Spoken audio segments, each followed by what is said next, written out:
Ah, le pain chaud. Eh oui, le café le matin avec un pain chaud et sur ce pain Cette chaud, baguette un bon croustillante. beurre de Normandie pour mon ami Olivier Rachinel. Alors, moi j'en ai marre là parce qu'en studio on a que des biscuits là. Oui. Il faudrait des bonnes baguettes. Nous avons le très grand honneur d'avoir une grande dame, Karine Forest, qui aujourd'hui organise les meilleures farines de France pour les boulangers traditionnels de France. Madame, nous sommes très heureux de vous avoir à nos côtés. Et la discussion que nous avons eue démontre que nous regrettons ensemble la même chose, c'est que finalement, nous achetons du pain tous les matins, mais tous les acheteurs de pain, tous les consommateurs de pain oublient que la farine est un élément clé de ce pain. Et nous venons vers vous ce matin, madame, humblement, pour savoir comment réalise-t-on une farine pour fabriquer du pain. Nous allons avoir tout à l'heure le très grand Franck Debieux à nos côtés, qui pourra converser avec vous, madame, et avec nous. Et l'objet, madame, c'est de se dire, comment faites-vous une farine ? Vous existez depuis combien de temps dans votre entreprise ? Alors, on a un petit peu... on a une grande date, puisque l'année prochaine, on va fêter nos 100 bougies. Donc, ça va faire 100 ans que nous sommes meuniers. Bien. Voilà. Et donc... est-ce qu'on peut rappeler ce qu'est un meunier ? Oui, dites-nous, madame, dites-nous. On ne sait pas, nous, on ne sait pas. Ah, vous savez pas. Non. Alors, un meunier, c'est un fabricant de farine. On achète du blé, on le transforme pour à peu près 80% en farine pour la panification et 20% en issue pour l'alimentation animale. Oui, c'est-à-dire que les restes en fait des céréales sont après recyclés pour donner de la nourriture aux animaux. Rien n'est perdu. L'humain a réussi à préserver tous les éléments de la production. Et alors, tout est transformé. Et donc, au fond, une farine, y a-t-il un grand nombre de variétés de blé dans une farine ? Comment ça fonctionne ? Comment faites-vous ? Alors ça, c'est tout le savoir-faire du meunier, justement. L'objectif, notre métier à nous, consiste d'abord à créer une relation toute particulière avec le monde agricole, avec les agriculteurs, avec les OS, les organismes stockeurs, pour pouvoir identifier différents mélanges de blé, différentes variétés de blé qui vont apporter des caractéristiques particulières à la farine. Donc notre métier, c'est vraiment d'aller chercher les meilleures variétés de blé qui vont apporter la qualité qu'on cherche, qu'on souhaite, que l'artisan boulanger recherche, pour pouvoir lui apporter une farine de qualité. Comme un grand vin, vous faites les mélanges afin que ces farines, d'année en année, puissent avoir les mêmes qualités. Et pour avoir travaillé sur les blés et les farines depuis une trentaine d'années, madame, je constate qu'il y a des variétés de blé qui, depuis 30 ans, aujourd'hui n'existent quasiment plus, parce que finalement, le métier que vous représentez, entre autres, parce qu'il n'y a pas que vous, a réussi à travailler sur les aspects, je dirais, des variétés de blé pour pouvoir améliorer cette qualité. C'est bien cela ? Oui, c'est complètement ça. Il y a un gros travail de recherche, de développement. On travaille en partenariat avec les OS, avec des champs d'essais. On fait des essais sur plusieurs années, plusieurs récoltes. Et donc, vous voyez les choses plusieurs années à l'avance pour pouvoir prévoir différents éléments. Il y a un autre élément que j'aimerais vous indiquer, madame, c'est que êtes-vous d'accord que finalement, à la récolte du blé fin août, on a un type de farine que vous proposez à vos boulangers, on va en parler dans quelques secondes, et que finalement, entre le mois d'août et le mois de janvier, on peut avoir des farines différentes. Et au fond, d'année en année, on peut, nous, consommateurs, avoir un boulanger toujours identique dans notre quartier, mais ce boulanger peut avoir une farine qui peut changer d'une année sur l'autre. Donc, au fond, le pain de l'année est issu de la qualité de la farine de l'année. Alors ça, c'est très intéressant parce que ce qui est passionnant dans notre métier, au niveau de la filière, que ce soit l'agriculteur, le meunier, l'OS ou le boulanger, on travaille une matière qui est vivante. Donc nous-mêmes, en tant que meunier, on doit s'adapter. Un blé qu'on a récolté d'une année sur l'autre n'est pas le même. Donc on a toute une réflexion à faire au niveau du moment de la récolte, mais pas que, parce que quand vous rentrez en période hivernale, il fait plus froid, donc on doit s'adapter également par rapport au climat. Et nos clients, c'est pareil. On échangera tout à l'heure avec un boulanger. Eux-mêmes doivent s'adapter s'il s'il y a un taux d'humidité plus important, s'il fait plus sec. Donc c'est vraiment l'art et la manière de travailler des produits qui sont des produits vivants de la terre. Et oui, François, pour preuve, c'est que quand vous mangez du pain, mesdames et messieurs, oui, vous mangez du blé pur avec de l'eau et des ferments qui permettent finalement par le pointage d'augmenter les réseaux entre protéines et amidon. Mais là-dedans, dans ce blé, il y a des phénols. Donc du coup, ces antioxydants que nous évoquons ensemble, François, depuis une quinzaine d'années, sont apportés par les blés. Alors madame, quand vous apportez des farines aux boulangers, combien de boulangers servez-vous chaque année ? De boulangers de quartier. Je dis bien de quartier. J'ai pas dit Panamore, j'ai dit des boulangers de quartier. Alors on a, nous, la chance de travailler quasi exclusivement avec des artisans boulangers. On part du nord de la France jusqu'au sud et on sert à peu près 1300 artisans boulangers. D'accord. Et alors j'ai la chance. Qui vont faire tous le même pain, enfin qui ont donc la même matière première. Ah non, non, mais la matière première. Matière première, mais toujours des recettes par boulanger, toujours des recettes différentes, c'est bien cela ? Oui, alors tous n'ont pas la même farine parce qu'il existe à peu près une centaine de farines en ce qui nous concerne différentes. Et puis après, pour les artisans boulangers, chacun a sa recette. On fait des travails, il y a tout un accompagnement technique. Le boulanger a sa propre recette avec sa propre farine. Quand vous dites qu'il y a une centaine de farines différentes, ça veut dire qu'il y a 100 recettes et de qualité de pain différentes aujourd'hui ? Alors après, il y a différentes typologies de farine, mais si on prend par exemple la farine boulangère qui sert à faire la baguette, on va avoir une quinzaine de références, et sur ces 15 farines boulangères différentes, chaque boulanger va avoir sa propre recette de travail. D'accord. Donc c'est lui qui va rajouter plus ou moins de sel, etc., des choses comme ça. Le sel aujourd'hui est remarquablement maîtrisé depuis 2002 et souvent les boulangers ont réussi depuis une quinzaine d'années à maîtriser ces quantités de sel. C'est surtout, François, la capacité d'avoir des mélanges de blé qui permettent d'avoir un taux de protéines, un taux d'amidon.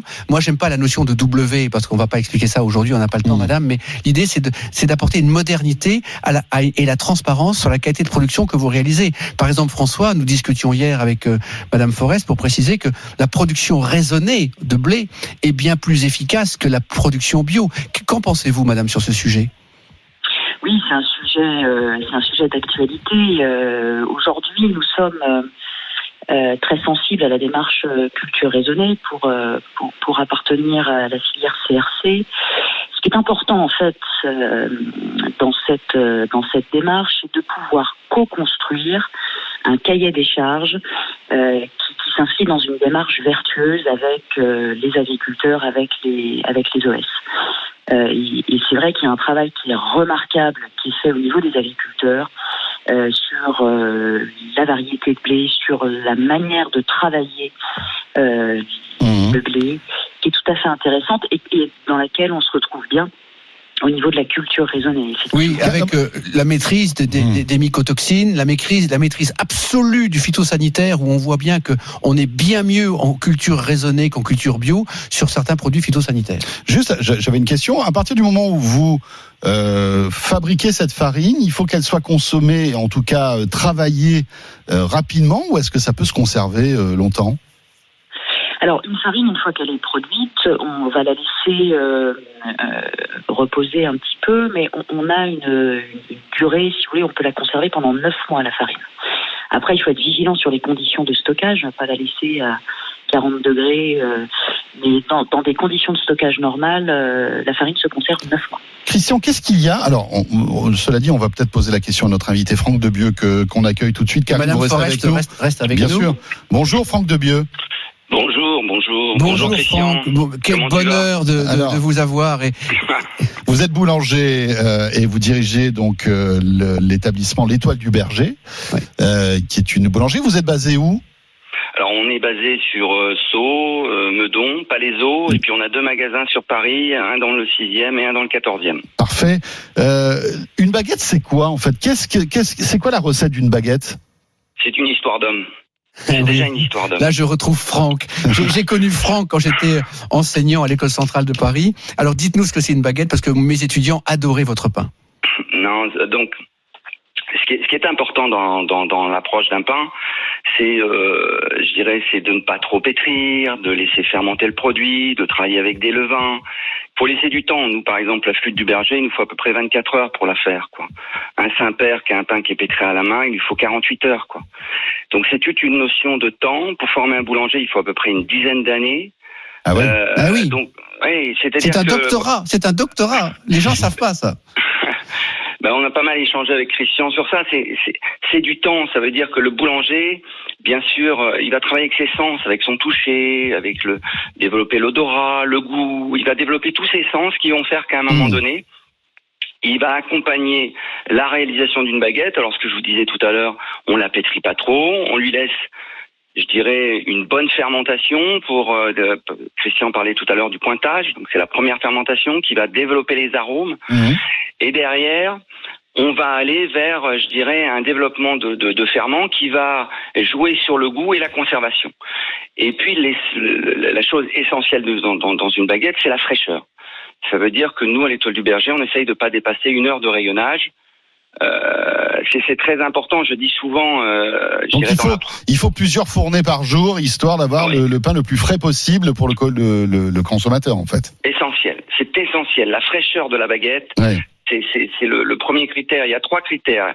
Il y a la fraîcheur, le goût, qu'on a fait un bon travail sur la fermentation et qu'on n'a pas trop pétré, qu'on n'a pas trop oxydé, la pigmentation du grain de blé qu'on parlait tout à l'heure, et je dirais le goût, la conservation.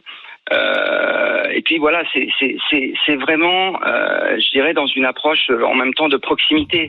On parlait de l'artisan, c'est ça, c'est-à-dire que le fait qu'il fabrique son pain, qu'il laisse de la fermentation, qu'il vive avec son produit, ensuite, je dirais, il va le vendre aux consommateurs de tous les jours, de proximité, quoi. Et aujourd'hui, c'est essentiel. On voit l'impact qu'on a. On a moi, je trouve la période très difficile, mais je trouve merveilleux ce qu'on vit, c'est que on vend du pain. Les gens achètent du pain, retournent vers des produits de base, et comme on est l'un des derniers commerces de proximité, ils viennent acheter ces produits. Donc vraiment le travail de la fermentation, de la réduction de pétrissage, le travail du levain, et c'est un travail d'homme dans la fabrication. Vous restez avec nous, on va revenir dans un instant, il est 9h-20 et j'aimerais que Christian nous dise aussi si le pain est bon pour la santé. Voilà. Parce qu'on entend tout et n'importe quoi concernant le pain. Il y a des gens qui disent « Ah là là, j'ai perdu 10 kilos parce que j'ai arrêté le pain », par exemple. Enfin voilà, est-ce qu'il faut du pain dans notre alimentation quotidienne ? Et puis on aura aussi la question de Jean-Marie qui se demande si le pain de seigle est un bon pain. Est-ce que c'est bon pour la santé ? On va faire parler Franck Debieux sur ce sujet et je vais répondre à votre question, François. À tout de suite, c'est RMC. RMC jusqu'à 9h. Votre forme. RMC jusqu'à 9h. Votre forme. François Sorel. Christian Recchia. 9h moins le quart. Nous voilà de retour, le week-end des experts, la forme et la santé. On évoque le pain. Peut-être êtes-vous en train justement d'apprécier une bonne tartine de pain grillé avec du beurre, de la confiture. Beurre, confiture, ça va, Christian, vous nous autorisez ou... tout ce que vous aimez, écoutez. Pain grillé aussi. Moi, j'adore le matin 2 œufs sur le plat, un bon pain de chez Demeuzy ou de chez Franck Debieux avec des mouillettes sur ces œufs, c'est absolument sublime. Et sur les œufs du poivre, c'est remarquable. Ou le matin, une fine lamelle de saumon fumé et puis concrètement du pain et du beurre. Ça, c'est génial. Oui, c'est vrai. Vous avez bien raison. Je suis d'accord avec vous. Beaucoup mieux que du Nutella sur du pain. Que du Nutella sur les céréales que vous appréciez particulièrement. Que des miel pops. Vous allez nous dire si le pain est bon pour la santé. Oui, le pain. On en a parlé juste avant la pub. Dans une seconde, s'il vous plaît. Auparavant, j'aimerais accueillir Jean-Marie qui est avec nous au 32-16. Bonjour Jean-Marie. Oui, bonjour messieurs. Bonjour. Oui, j'ai 2 questions à vous poser. Allez-y. Alors la première question, paraît-il que le pain de seigle, c'est le meilleur de tous les pains. D'accord, bien. Ça c'est votre première question. Quelle était la deuxième ?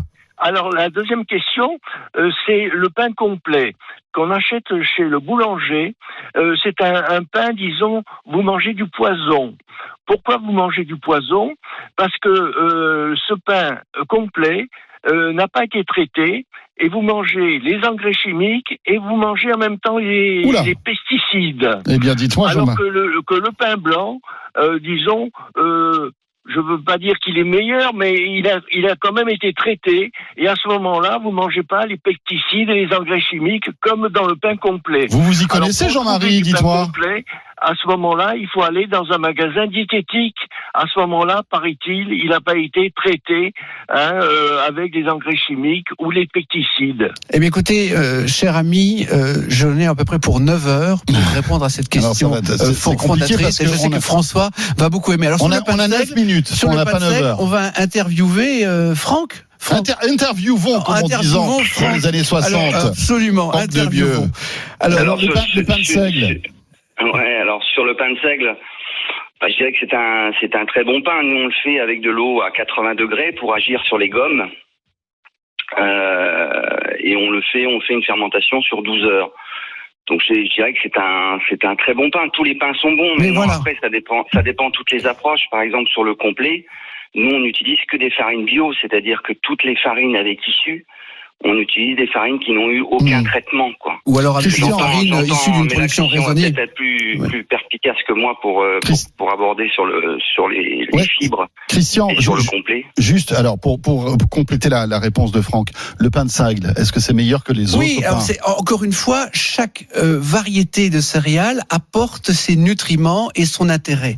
Franck a bien précisé, et Madame Forest pourra également le confirmer, c'est qu'au fond, le travail des céréales, le travail je dirais de la séparation des issues, le travail de la production raisonnée va faire mentir notre ami Jean-Marie qui disait, comme les médecins généralistes disent aujourd'hui, il faut pas boire de lait parce que le lait c'est pas bon pour la santé. Ce sont des médecins généralistes qui devraient repasser leur diplôme. Mais concrètement, l'idée c'est quoi ? C'est pareil, n'ayez pas comme ça des visions binaires. Le pain c'est bien à condition que les matières premières soient bien travaillées. Et comme Madame Forest le précise, quand on a travaillé en production raisonnée, quand on a travaillé en production également bio, on a des pains de très très très très grande qualité. C'est du 19/20. Je dirais même que les pains qu'on achète issus des farines de ces qualités-là, on est en surqualité. Alors maintenant, réponse à la question, François. Est-ce que le pain est bon pour la santé ? Mais bien évidemment que le pain est bon pour la santé. Le pain accompagne un bon saucisson. Le pain accompagne ces excellentes charcuteries de mon ami Daniel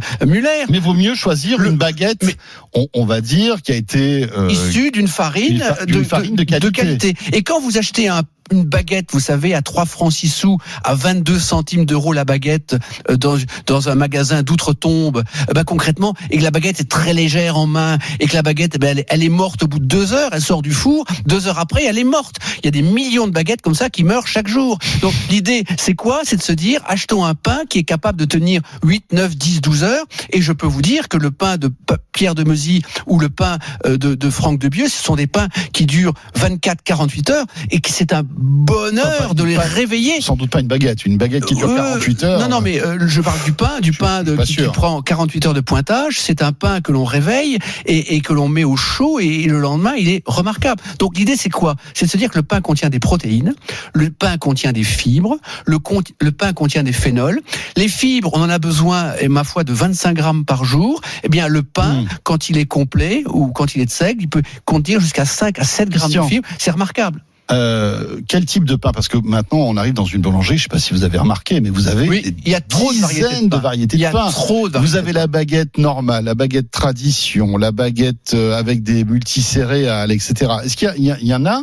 Est-ce qu'il y a un type de pain qu'il faut privilégier pour la santé ? D'abord, mesdames et messieurs, quand vous choisissez un boulanger, vous choisissez votre médecin. Vous choisissez votre pharmacien. Quand vous choisissez votre boulanger, quand vous constatez que le pain est sec au bout de 2 heures, n'y allez plus.